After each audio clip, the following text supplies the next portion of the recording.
BPS merilis tingkat pengangguran terbuka atau TPT Februari 2026 tercatat 4,68% dengan estimasi jumlah penganggur 7,24 juta orang. Untuk menekan angka pengangguran pada 20 Oktober 2025, Kementerian Ketenagakerjaan meluncurkan program Magang Nasional atau yang dikenal secara luas dengan Magang Hub. Program Magang Hub yang juga merupakan bagian dari kebijakan paket stimulus ekonomi menjadi jembatan bagi lulusan fresh graduate perguruan tinggi dengan dunia kerja. Sesuai dengan tujuan program Magang Nasional, para peserta magang akan mendapat sejumlah keuntungan dari mulai meningkatkan kompetensi hingga membuka peluang kerja setelah peserta menyelesaikan program magang. Lalu bagaimana program Magang Nasional ini akan menjadi salah satu jalan keluar menekan angka pengangguran di Indonesia? Lalu apa evaluasi dari Kementerian Ketenagakerjaan terkait kelanjutan program ini? Forum Merdeka Barat 9 akan membahasnya dalam tema Program Magang Nasional, Solusi Taktis Strategi Problem Ketenagakerjaan dalam sesi dialog hari ini. Dan sudah hadir di studio podcast FEB 9, Wakil Menteri Ketenagakerjaan Bapak Afriansyah Nur. Pak, selamat datang di FEB 9, Pak Afriansyah. Ya, Assalamualaikum. Terima kasih banyak Pak. Waalaikumsalam.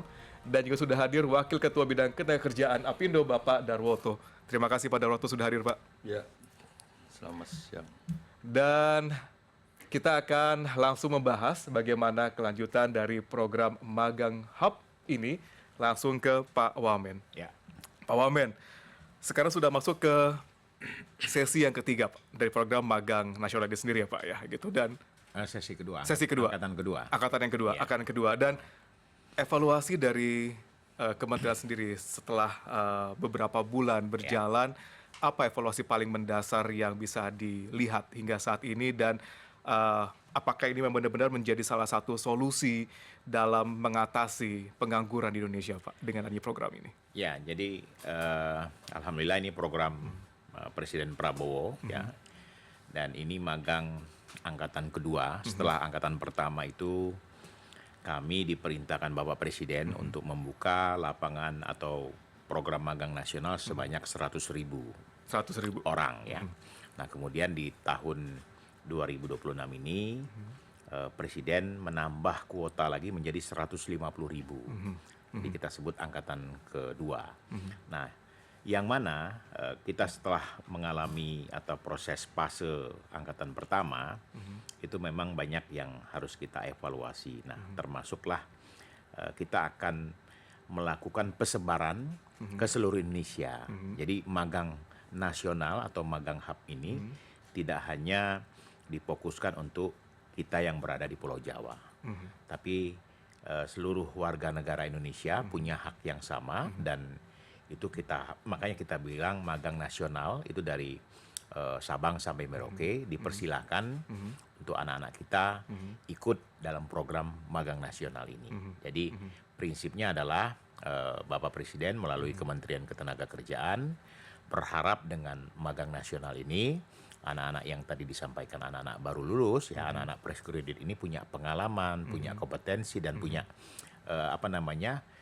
mereka bisa menjalankan roda yang betul-betul real ketika mereka mengalami masa bekerja. Begitu. Baik, bisa dikatakan ada memori bekerja di sana. Betul. Gitu ya. Ya. Nah, ini kalau berbicara terkait dengan memori bekerja gitu ya, pengalaman bekerja gitu ya, mungkin belum secara formalnya gitu, tak lepas dari peran dari perusahaan Pak. Dari Apindo sendiri, bagaimana Apindo menilai evaluasi setelah program magang ini berjalan? Berarti 8 bulan ya Pak? 6 bulan. 6 bulan ini berjalan. Apa yang bisa dilihat dari program magang ini dari sisi pengusaha dan juga industri? Ya, dari Apindo melihat dan menilai bahwa program magang angkatan pertama yang diselenggarakan oleh pemerintah, inisiatornya kan pemerintah ini, kita menyambut positif ya, menyambut baik gitu. Bahkan kita juga sangat surprise. Ini program yang sebenarnya magang ini kan kalau di Indonesia masih belum begitu populer ya. Nah, dengan adanya program magang nasional angkatan pertama ini udah cukup populer. Dan di situ terbukti bahwa banyak perusahaan-perusahaan yang berpartisipasi di dalam melaksanakan magang ini. Karena apa? Petunjuknya jelas, ya waktunya jelas. Ya memang masih ada kekurangan, itu kita sudah berikan masukan. Supaya contoh misalnya kalau ada libur nasional, mereka ada yang ikut libur nasional, padahal sebenarnya harus ikut libur di tempat perusahaan gitu kan. Jadi ini kan mungkin yang kedua nggak ada lagi yang semacam itu. Tapi dari sisi memberikan pengalaman bekerja kan, pengalaman bekerja bagi fresh graduate ini sangat penting sekali. Sehingga kami menyambut baik adanya program magang angkatan kedua ini, dan tentu ini partisipasinya semakin nambah karena sudah melihat ternyata selama 6 bulan dilaksanakan ini kok cukup membantu ya. Karena perusahaan nanti pada dasarnya kan ada penambah tenaga kerja iya, gitu kan. nyari tenaga kerja itu kan sebenarnya agak susah juga gitu. Ya, punya kebutuhan tenaga kerja di tingkat perusahaan tuh dia mesti rekrut sendiri, dia mesti ini kita rekrut, kita ini kan, kemudian pilihannya juga bisa bervariasi ya, sehingga nanti betul-betul ketika mereka sudah merasakan itu, mana yang akan dipilih oleh perusahaan untuk dilanjutkan sebagai karyawan kontrak dulu atau tetap langsung misalnya gitu ya. Ya, itu sangat membantu sekali. Baik, itu menarik sekali disampaikan pada waktu. Tapi kalau kita melihat sama-sama, tadi kan disampaikan masalah jumlah.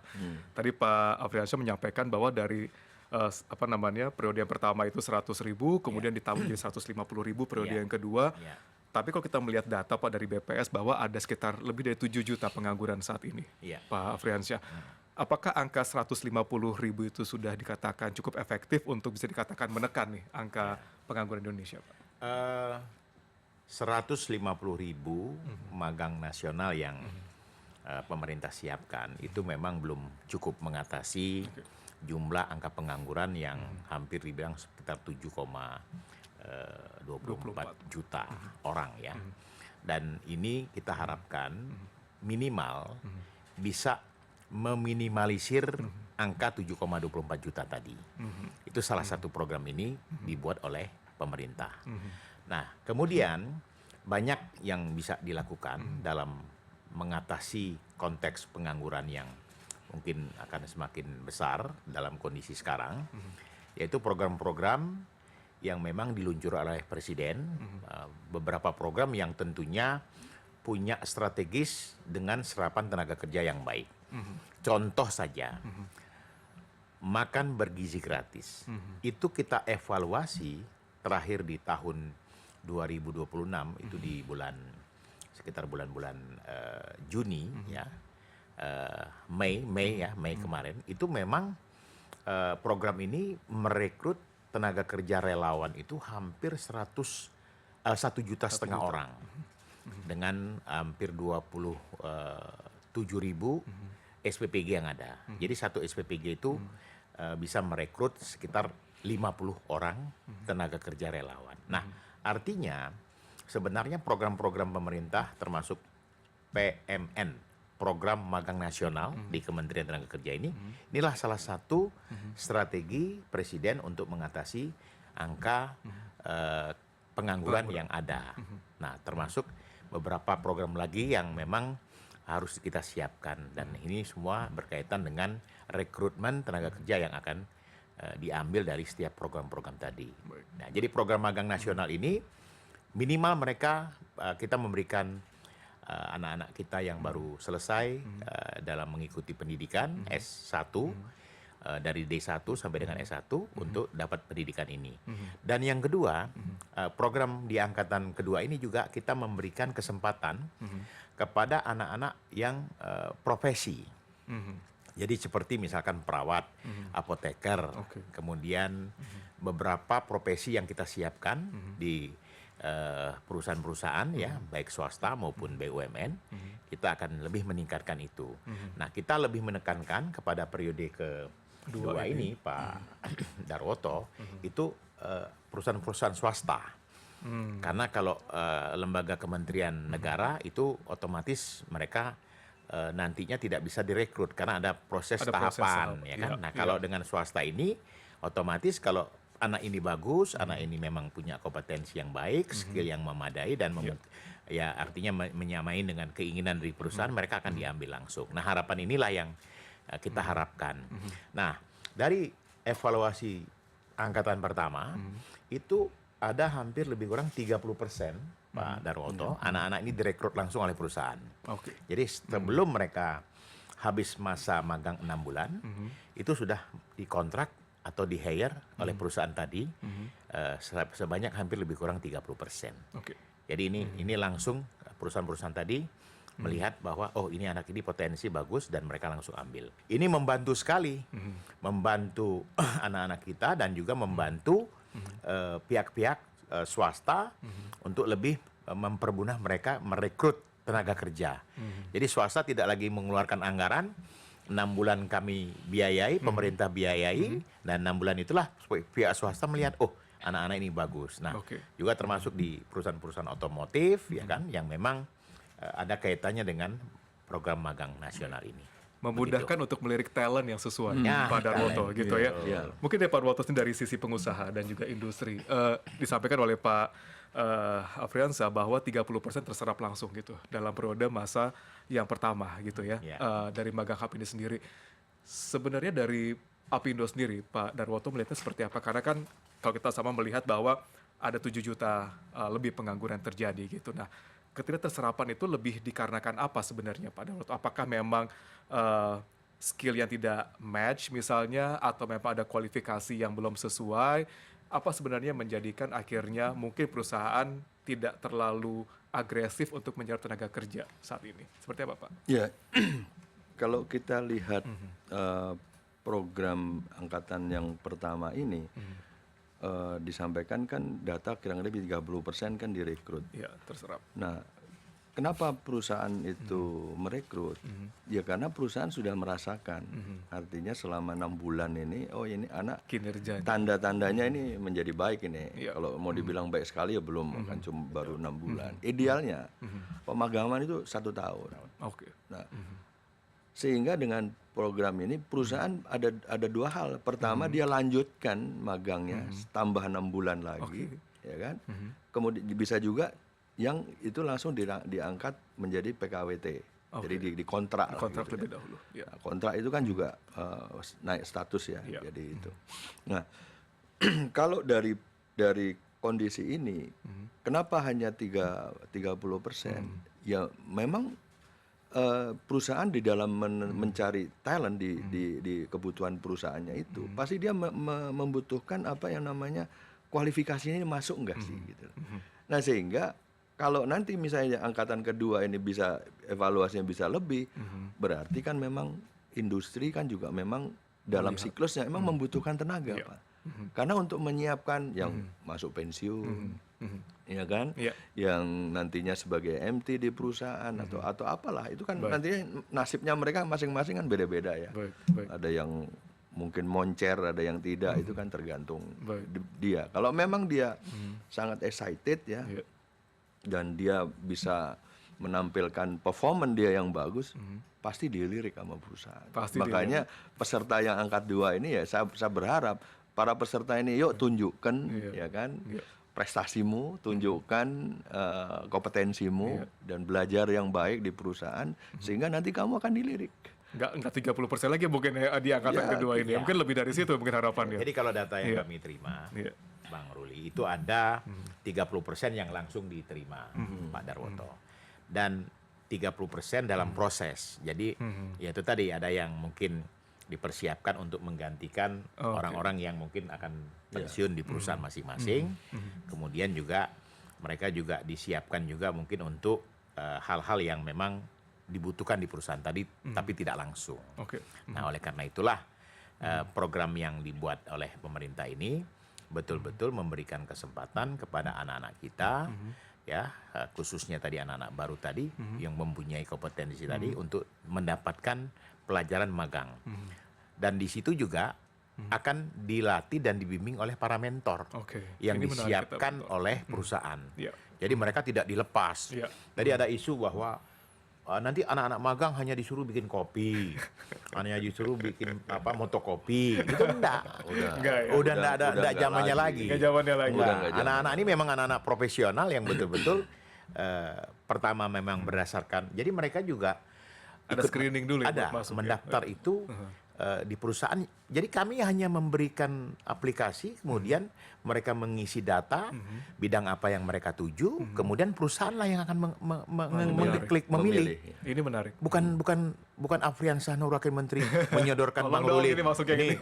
Oh, tidak bisa korupsi lagi Mas Darwoto. Jadi itu anak-anak yang betul-betul punya prestasi, dan anak-anak ini memang betul-betul serius untuk mengikuti program magang hub yang mereka inginkan. Baik, Begitu, maka itu Bang menjadi Ruli. salah satu wadahnya gitu ya, bagaimana sarana, perusahaan bisa sebagai mencari sarananya. Ya. Saya langsung kepada Tarwoto, kalau dari disampaikan oleh Pak Afriansyah bahwa peran dari perusahaan dan juga industri menjadi sangat besar di sana, Pak, dalam memilih siapa talent yang cocok untuk magang di perusahaan tersebut. Kemudian bagaimana menentukan mentor yang tepat juga untuk membimbing mereka, karena kan tidak dilepas begitu saja gitu kan, Pak, gitu. Dan sebenarnya kalau dari kacamata pengusaha dan industri gitu, sebenarnya talent seperti apa sih, anak magang seperti apa sih yang sebenarnya nanti akan masuk ke tahap screening selanjutnya, Pak, untuk untuk naik tingkat misalnya. Iya, tentu dari kualifikasi skill, perusahaan mempunyai kualifikasi yang berbeda-beda sesuai dengan jenis pekerjaannya. Tapi pada umumnya masalah karakter juga hal yang penting.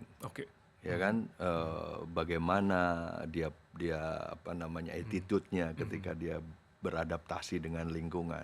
Bayangin ya, anak-anak muda masuk di lingkungan kerja dan usianya juga nggak seumuran mereka kan, ada yang udah beda jauh lah gitu ya. Nah, ini mereka beradaptasi dengan lingkungan itu. Nah, kalau dia sudah bisa beradaptasi, makanya tadi saya bilang kalau mereka bisa menunjukkan attitude yang baik, ya kan, mempunyai, dilatih oleh perusahaan dan dibimbing oleh mentor. Bahkan ini untuk mentor juga kami di Kadin dan Apindo ada pemikiran gini, Pak Wamen, bahwa mentor-mentor yang ada di perusahaan ini kan secara skill dia udah oke. Udah nggak diragukan lagi orang dia tiap hari melakukan itu gitu loh. Tapi bagaimana how to transfer the knowledge, how to transfer the skill, itu kan mesti diperlukan pedagogik. Nah, makanya Kadin dan Apindo sedang menyusun nih, sedang menyusun program bagaimana mentor-mentor yang ada ini dimentori juga. Kita kasih bimbingan, bimbingan mentor. Nanti kita kerjasama dengan lembaga yang kompeten untuk memberikan itu, supaya mentor-mentor di tingkat, kalau biasanya kita di pemagangan itu sebutnya pelatih di tempat kerja. Jadi pelatih di tempat kerja ini faktor kunci suksesnya pemagangan itu ya, karena ada pelatih di tempat kerja, ada mentor itu. Kalau nggak ada mentor ya nanti bisa nyasar itu yang disampaikan Pak Wamen tadi. Bikin kopi juga stigma gitu. itu ada, tapi sebenarnya nggak ada lagi. Stigma itu tuh sudah nggak ada lagi gitu. Itu netizen yang negatif aja. Ya, jadi sebenarnya perusahaan tuh program magang ini kan kita berharap dengan adanya program magang nasional ini ya dilanjutkan dengan program mandiri di tiap perusahaan. Kan ini kan terbatas nih 150.000. Nah, bagaimana perusahaan juga bisa menjalankan program secara mandiri. Nah, karena ini ada kesempatan yang dibiayai oleh pemerintah, ini sebagai exercise, sebagai latihan bagi perusahaan untuk melaksanakan magang yang dibimbing oleh pemerintah langsung. Kan gitu. Kalau udah punya pengalaman, udah dibiayai oleh pemerintah. Nah, setelah itu dia udah punya pengalaman, udah punya mentor, udah punya apa? Ya jalankan, lanjutkan dong. Kan gitu. Cocok nih gitu ya. Di satu sisi ini ditarik, tapi program magang kan nggak hanya berhenti di sini aja. Kelanjutannya sekarang lebih banyak lagi itu. Perusahaan menjalankan sendiri. Itu yang lebih bagus. Magang mandiri itu yang perlu kita dorong sehingga tidak hanya 150.000. Bahkan ke depannya bisa tambah. Respon pemerintah terkait dengan perusahaan melakukan magang mandiri gimana? Inilah kolaborasi. Kolaborasi yang baik yang sering kita sampaikan dari Kementerian Tenaga Kerja antara pemerintah dengan pihak perusahaan atau pengusaha ya, yang tentunya punya korelasi untuk membangun bangsa. Nah, niat baik ini tentunya setelah kami melakukan, tapi sebelumnya program magang mandiri ini Pak Darwoto ada di beberapa perusahaan. Cuman memang stimulasi atau stimulus yang diberikan itu tidak besar, ya kan? Ada. Nah, tapi dengan kita pancing, nah pemerintah selama 6 bulan nih memberikan semacam upah kepada peserta magang sesuai dengan upah minimum yang mereka ada di kota masing-masing. Nah, oleh karena itu kami dari pemerintah betul-betul memberikan kesempatan anak-anak yang baru ikut magang ini mendapatkan fasilitas tadi ya, upah sesuai dengan daerahnya, upah minimum. Kemudian ada BPJS Ketenagakerjaan yang mereka juga dapat. Kemudian ada semacam sertifikasi BNSP.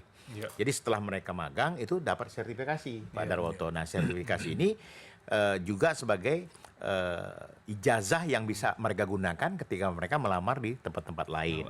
Nah, ini yang seharusnya kita harus perhatikan betul, ya kan?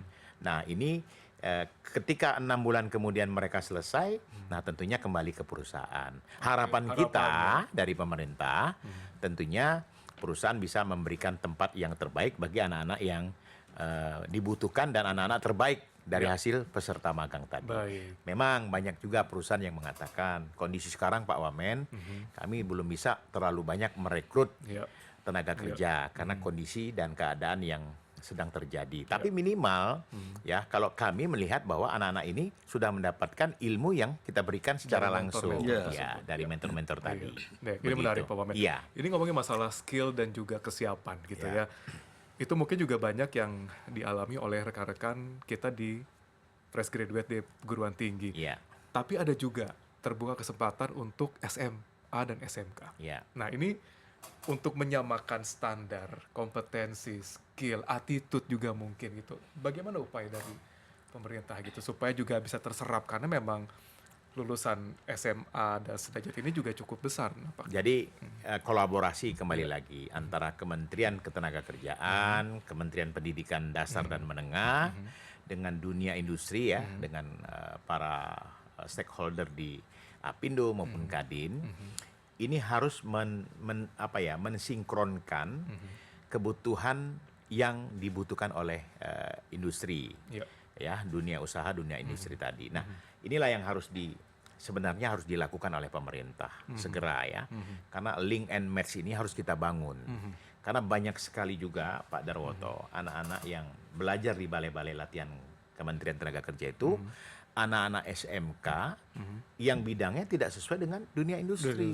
Jadi tidak link and match ya, jadi mismatch gitu loh. Jadi prinsipnya Pak Darwoto, mungkin antara Apindo, Kadin, dan dunia pendidikan ini harus mensejajarkan, termasuk juga kurikulum yang dibangun ya. Dan satu lagi saya perlu sampaikan di kesempatan ini Pak Bang Ruli, kita perlu karena jumlah bonus demografi usia produktif kita ini besar, itu harus mengembangkan konsep untuk luar negeri. Makanya di Kementerian Tenagakerja itu ada program magang luar negeri, Pak Darwoto. Kita kerjasama dengan beberapa negara untuk menempatkan anak-anak kita bisa bekerja di luar negeri. Ini di luar magang nasional ya. Nah, anak-anak kita yang magang ke luar negeri itu anak-anak yang sudah kita bekali dengan kompetensi yang memadai soal bahasa. Anak-anak kita ini skillnya bagus-bagus, tapi bahasa daerah negara yang mau menempati itu yang agak kurang. Misalkan Jepang. Jadi kemarin saya baru berkunjung ke Jepang. Di situ anak-anak kita diterima dengan baik di perusahaan-perusahaan otomotif Jepang. Mereka itu punya skill bahasa yang baik, kemudian juga mereka punya kompetensi yang, mohon maaf ya, tidak terlalu mendalam skillnya. Misalkan dia bisa respirasi, kemudian dia bisa mengganti oli, kemudian dia bisa bengkel ya, begitu ya. Dan di sana itu gajinya itu bersih 20 juta. Kemudian jaminan keselamatan, jaminan kesehatannya terjamin betul di negara Jepang. Dan cuman skill bahasa kita yang agak kurang.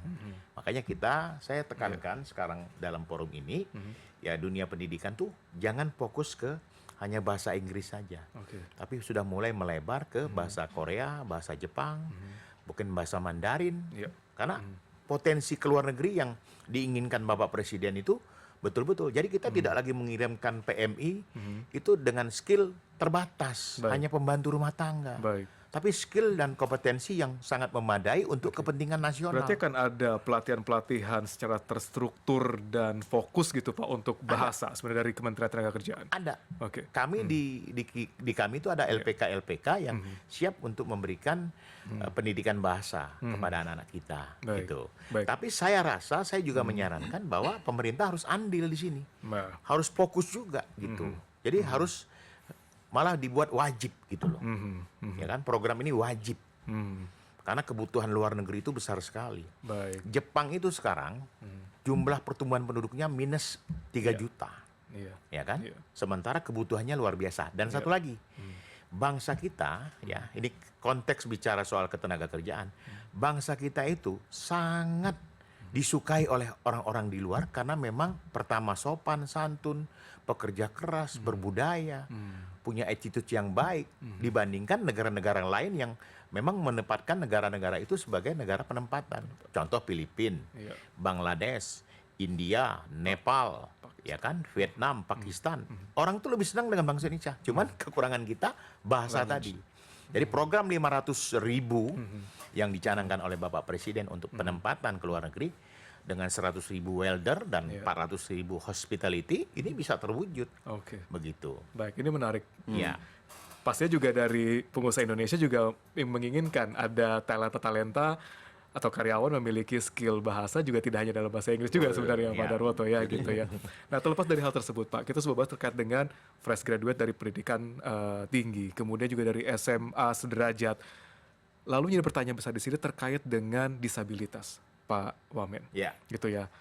Sejauh ini bagaimana kesempatan penyandang disabilitas untuk bisa ikut dalam program ini dan mendapatkan kesempatan yang sama untuk bekerja Jadi di perusahaan? program magang nasional itu angkatan pertama itu ada 100 lebih disabilitas yang ikut.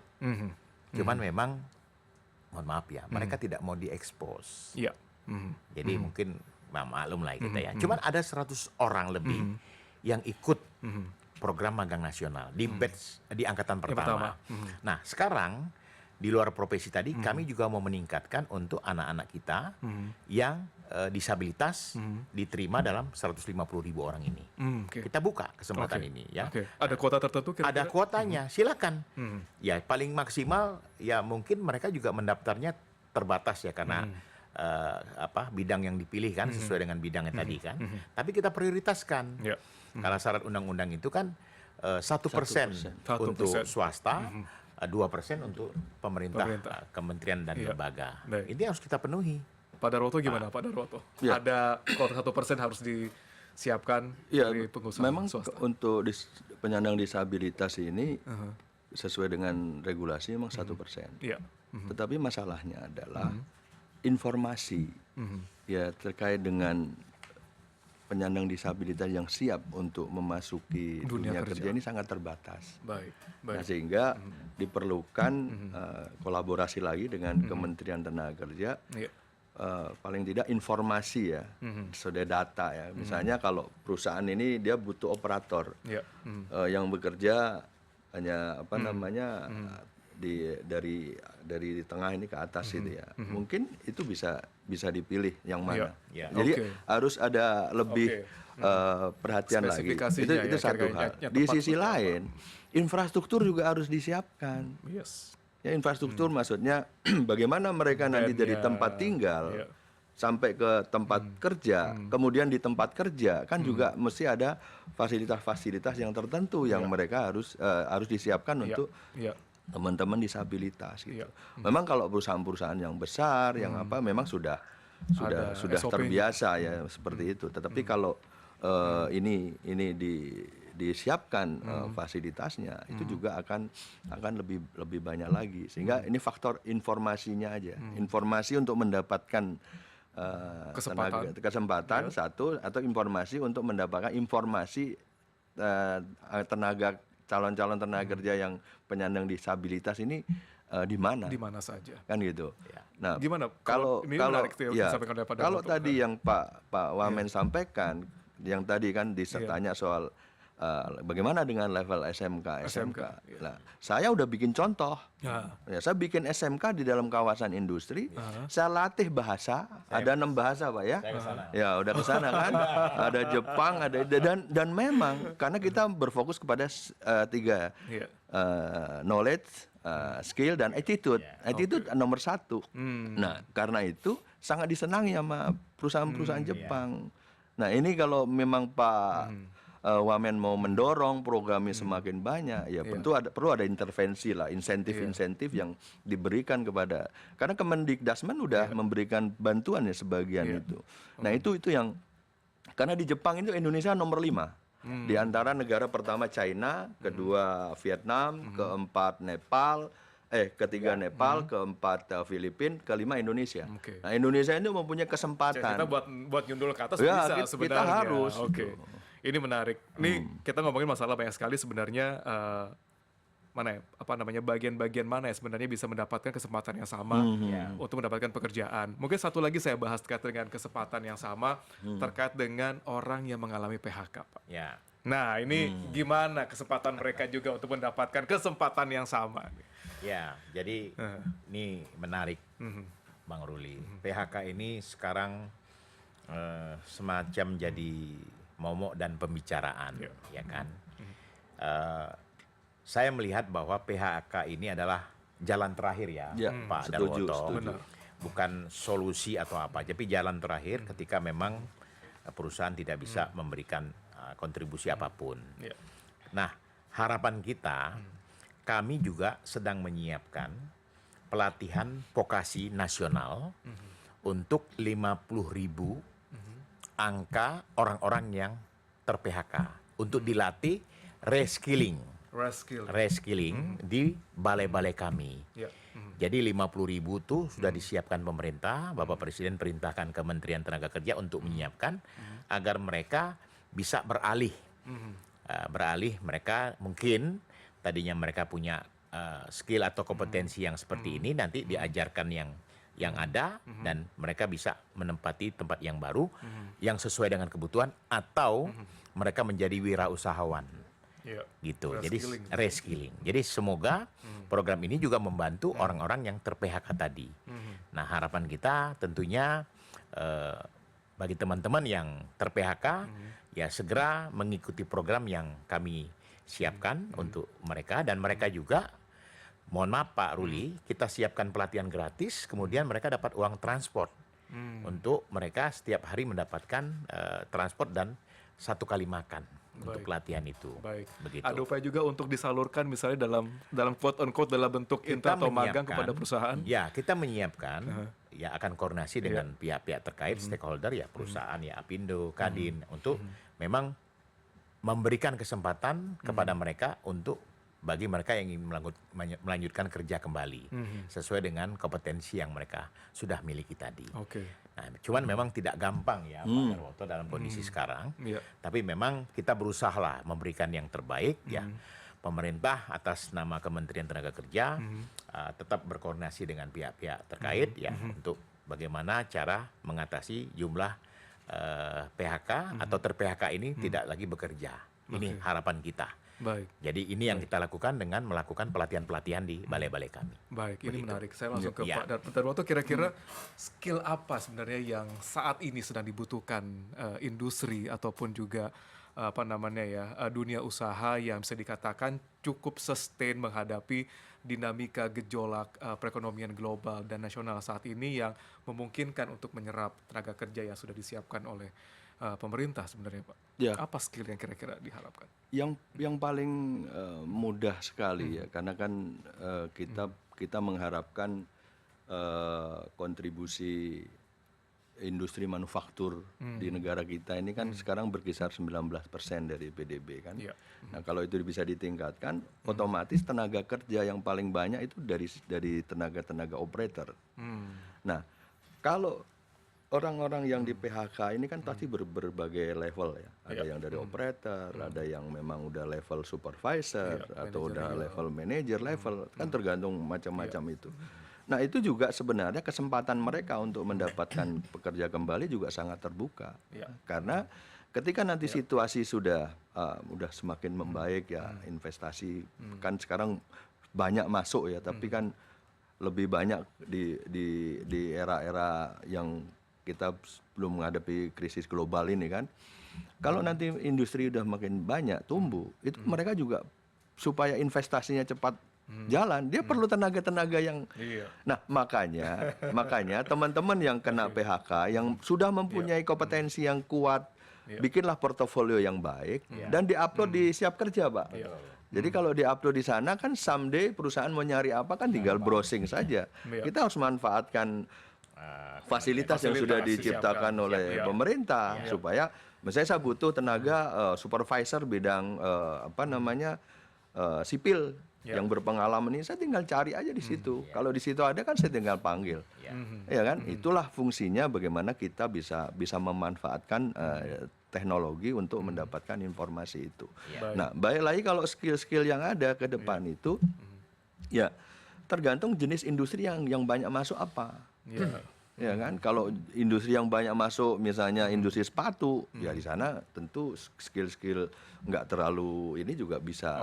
Tapi kalau industri yang nanti high tech masuk, nah itu kan perlu penyiapan gitu. Oleh karenanya, vokasi disiapkan oleh karenanya dengan program pemagangan yang dijalankan oleh pemerintah kementerian ini, hendaknya kementerian yang membidangi perguruan tinggi juga minta masukan dong kepada dari mahasiswanya. Setelah kamu selama 6 bulan ini apa sih yang perlu diperbaiki di kampusmu gitu kan?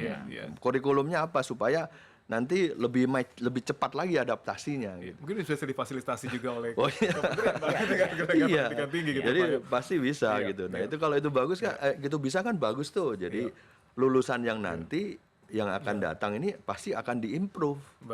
Kalau udah diimprove, ya udah. Sebagai contoh misalnya, saya kan kebetulan tadi saya ada SMK. Saya ikut magang juga. Saya ambil Pak 24 guru. Saya ambil, ya saya tempatkan di Bekasi, di Pati, di Mojokerto. Saya tempatkan di sana dan memang benar 30% saya ambil. Padahal sebenarnya saya pengen lebih. Tapi mereka nggak mau, pengen pulang kampung katanya. Ada juga yang nggak mau gitu.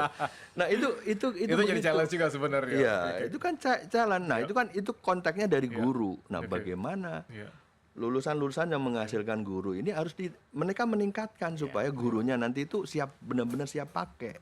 Pak, ini menyambung dari Pak Darwoto. Ini menjadi sangat penting saya tanyakan kepada Pak Wamen nih Pak. Terkait dengan distribusi Pak. Dari rekan-rekan dari magang, HAP maupun juga yang dari SMK, perguruan tinggi maupun yang juga dari PHK gitu. Bagaimana mendistribusikan mereka itu bisa ke seluruh Indonesia Pak? Tidak terkonsentrasi saja di perusahaan besar di Pulau Jawa gitu. Ini menjadi salah satu pertanyaan juga sebenarnya. Gimana Pak? Ya ini memang pertanyaan sekaligus juga kerja keras kementerian. Karena banyak juga anak-anak kita yang mendaftar di magang hub ini itu pilihnya Jakarta. Karena upah minimumnya lebih besar. Tidak bisa deniable gitu ya. Tidak bisa kita pungkiri ya. Dan mereka mengincar daerah-daerah yang punya upah yang besar. Nah, inilah PR buat kita sehingga ada kemarin usulan bagaimana kalau disamaratakan. Jadi misalkan batasan UMP. Ya, tidak ada minimum tapi pemerintah menetapkan misalkan udah bagaimana seluruh peserta magang nasional ini rata-rata mendapatkan 3 juta. Ya kan? Per orang. Jadi daerah Jawa yang upah minimumnya kecil sama DKI juga begitu, 3 juta juga. Tapi ini belum usulan ya, baru kita sepakati. Tapi memang kita sudah mencanangkan upah minimum provinsi atau upah minimum. Jadi kita berharap nanti anak-anak di daerah tidak juga harus ke Jakarta. Mereka belum tahu bahwa, mohon maaf ya, biaya hidup di Jakarta kan lebih besar, lebih tinggi ya Pak Darwoto. Dan inilah yang membuat kenapa upah minimum itu bervariasi. Nah ini harapan kita mereka biar tahu gitu. Jadi enak Jakarta lebih besar. Padahal biaya hidup di Jakarta lebih tinggi ketimbang di Jawa. Nah ini pemerataan ini sekarang kita siapkan agar perusahaan-perusahaan tadi, terutama perusahaan swasta dan perusahaan BUMN ya, sama BUMD untuk rekrut mereka di setiap daerah. Begitu. Ini menarik. Ya, jadi harapan kita Bang Ruli, Ya. semua akan rata dari Sabang sampai Merauke dengan konsep tadi. Semua bisa menerima sesuai dengan Manfaat jumlah yang perusahaannya sama. yang Ya. 20% ya. 20% untuk peserta magang. Ya. Ya gitu ya. Baik, Jadi menarik. ini yang penting dan ini ke depan ya dengan magang nasional ini ya akan tercipta talenta yang bagus dan produktivitas yang baik sehingga industri tumbuh dan tentunya perekonomian negara juga bisa tumbuh. Baik. Indonesia ini bangsa yang kaya, Iya. semuanya ada, SDM-nya pun ada. Baik. Nah, tinggal bagaimana mengelolanya ya Pak Darwoto. Manajer menjadi sangat penting di sini Pak gitu Ya. karena tadi sudah disampaikan juga mungkin di awal sekali bahwa harapannya dengan program ini akan tersebar di seluruh Indonesia Pak. Ya, ya.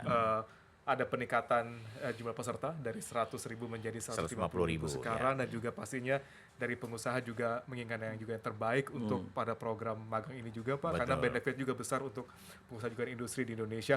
Mungkin last quote Pak, closing statement mungkin saya minta terakhir dari Pak Darwoto kira-kira harapan dari dunia industri pengusaha terkait dengan magang ke depannya terutama untuk angkatan yang kedua ini seperti apa kira-kira Pak? Ya, saya berharap angkatan yang kedua ini partisipan dari perusahaannya juga semakin meningkat. Ya. Ya, kemudian juga ke depan ini juga menjadi piloting yang baik ya. Ya. Sehingga saya itu punya mimpi gini, Mas. Kita ini punya standar nasional, definisi nasional mengenai pemagangan itu apa? Ya. Jangan beda-beda. Oke. Dari pendidikan beda, dari ketenagakerjaan beda gitu. Objeknya sama soalnya. Oke. Ya, orang yang sama. Orangnya sama. Objeknya di perusahaan sama kan, ini juga di perusahaan, ini juga itu. Jadi standar nasional sesuai dengan rekomendasi ILO 208. Sumber dari pemagangan itu satu adalah dari pendidikan dan pelatihan. Ya. Nah ini yang harus di quote ya bahwa ini menjadi satu kesepakatan nasional bahwa pemagangan itu satu definisi. Gitu. Baik. Terima Baik. kasih. Pak Aryansyah. terakhir. Ya, jadi program magang nasional itu merupakan program yang bisa membangun talenta dan menggerakkan perekonomian Indonesia yang lebih baik. Jadi ke depan tentunya magang nasional bisa menumbuhkan perekonomian kita yang sangat bagus dan dalam kondisi ekonomi global yang sedang tidak baik-baik saja ini, anak-anak kita tetap eksis dan dengan magang nasional semua punya kesempatan untuk ikut dalam program ini. Semua punya kesempatan yang sama dan Siap. upayanya untuk meningkatkan perekonomian secara nasional. Terima Ya, kasih ya. Pak Aryansyah, terima kasih Pak Darwoto sudah hadir di FEB 9 kali ini dan demikian dialog kali ini semoga bisa memberikan informasi dan juga menambah pengetahuan serta wawasan kita. Sampai jumpa lagi di Forum Merdeka Barat 9, Fakta Bicara dari Lingkar Pertama. Saya Ruli Kurniawan, sampai jumpa.